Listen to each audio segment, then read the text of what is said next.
Қарыздан, уайым қайғыдан құтылу үшін оқылатын дұғалар. Бәріңізге сәлем. Құрметті оқырман, видео басталмас бұрын каналға тіркеліп, қоңыраушаға басып, қазақ арнасының дамуына өз үлесіңізді қосыңыз. Құранда адам баласының әнсіз жаратылғандығы айтылады.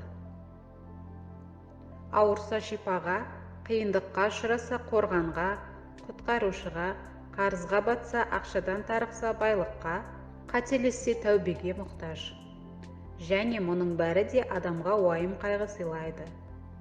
Жүрегінің тыныштығын алады. Ал ой мен жүрек тыныш болмаса барлық нәрсенің берекесі қашады. Мұсылман сондай бақытты жаратылыс. Ол кез келген қиындықта қолын жайып, бойсұнып Алладан сұраса мұқтаждығы өтеледі. Өйткені Алла адамға қамқоршы, жауап қатушы, сый беруші, қайыр есіктерін ашушы, ризық беруші, шипа беруші, сақтаушы, көмектесуші, амандық беруші. Сондай-ақ Алла тағаланы еске алып, дұға жасап, жан тәннің шаршағанын басып, көңілді жайландырады. Уайым қайғының, қорқыныш пен күдіктің қою бұлты сейіледі. Дұға мұсылманның қаруы, құлшылықтың өзегі. Алла қолын жайып сұраған пендесін бос қайтаруға ұялады. Мен жауапты ойлап, уайымға салынбаймын. Өйткені менің ісім оған дұға жасау. Егер маған дұға жасау бұйырылса, жауап та онымен бірге келеді, деген екен Омар ибн әл-Хаттаб. Алла тағала сені сынаса, үніңді естігісі келгені. Ал дұға жасауға мүмкіндік берсе, жауап бергісі келгені. Ендеше, қиындықтарыңды дұға деген қарумен жеңіп шық. Қиындықтағы мұсылманның бірінші амалы, мықты діндар, Алла алдында әлсіз діндардан жақсы әрі Аллаға сүйкімді. Дегенмен, екеуінде де хайыр, игілік бар. Өзіңе пайда әкелетінге талпында, әлсіз болмай Алладан көмек сұра. Егер саған бір қайғы келсе, әттеген-ай осылай да осылай істесем еді деме, бірақ бұл Алланың жазмышы, Алла қалағанын істеді де. Өйткені егер де деген сөзің шайтанның ісіне жол ашады. Дұғаңды Алланың көркем есімдерімен жаса. Алланың көркем есімдерімен дұға жасаған адамның дұғасының қабыл болу мүмкіндігі жоғары. Мәселен, ризық сұрағысы келген адам я Раззақ, шипа сұрағысы келген я Шафи, көмек сұрағысы келген я Насыр деп сұрайды. Хадисте Әл-Қайюм, Әл-Хайю, Зүл-Жәләли уә Әл-Икрам есімдерімен дұға жасаудың абзалдығы айтылады. Аллаға әрдайым және жиі мына сөздермен дұға жасаңдар. Иә, ұлылық пен жомарттық иесі. Қайғыға тап болып, осы дұғаны айтқан адамға одан да хайырлы нәсіп болады. Мүміндердің анасы Салам, оған Алла разы болсын, былай деді: мен Алла елшісінің, оған Алланың игілігі мен сәлемі болсын. Егер Алланың құлдарының бірі қайғыға тап болып, расында біз Аллаға тиесіліміз және Аллаға қайтарыламыз.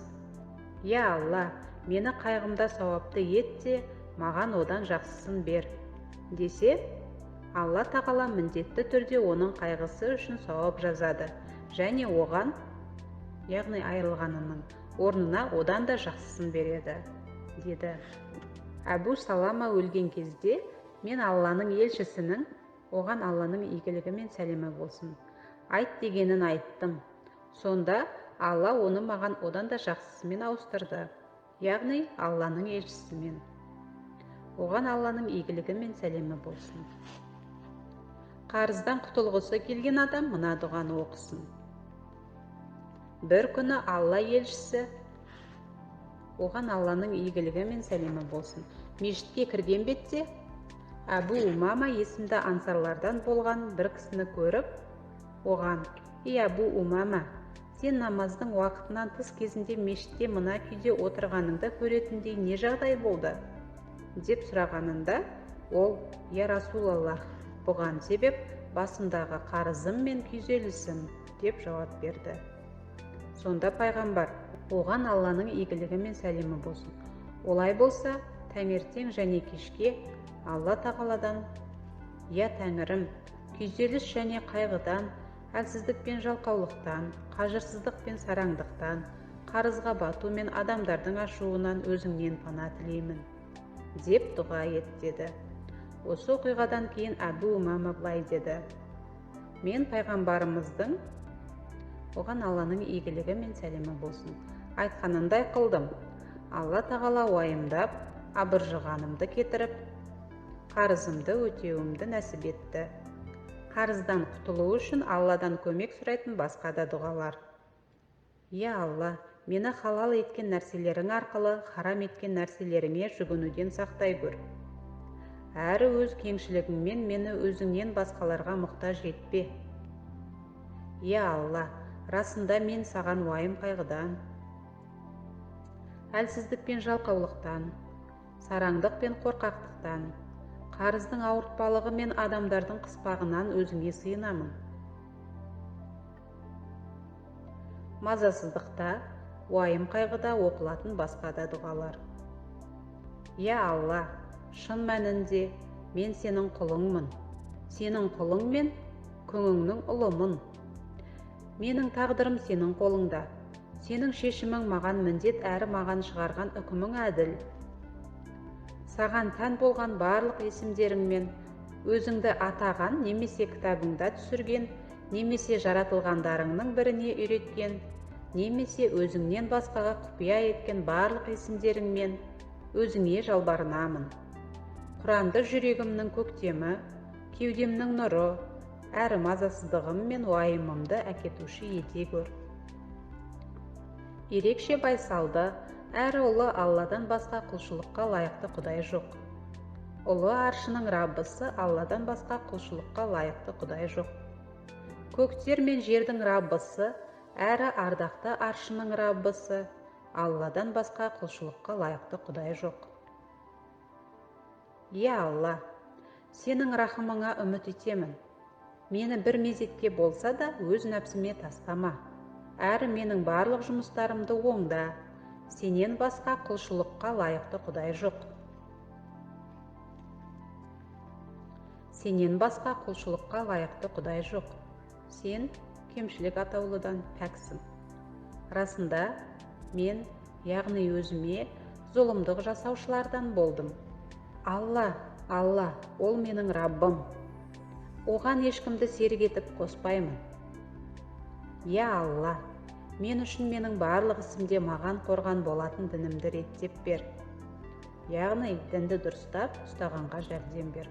Сондай-ақ мен өмір сүріп отырған осы дүниені реттеп бер. Яғни осы дүниеде керектің бәрін маған халал етіп бер. Сондай-ақ мен оған оралатын мәңгілік өмірді реттеп бер. Сондай-ақ маған өмірімді тек игілік әкелетін еткіз. Сондай-ақ мен үшін өлімімді барлық зұлымдықтан құтылдырушы еткіз.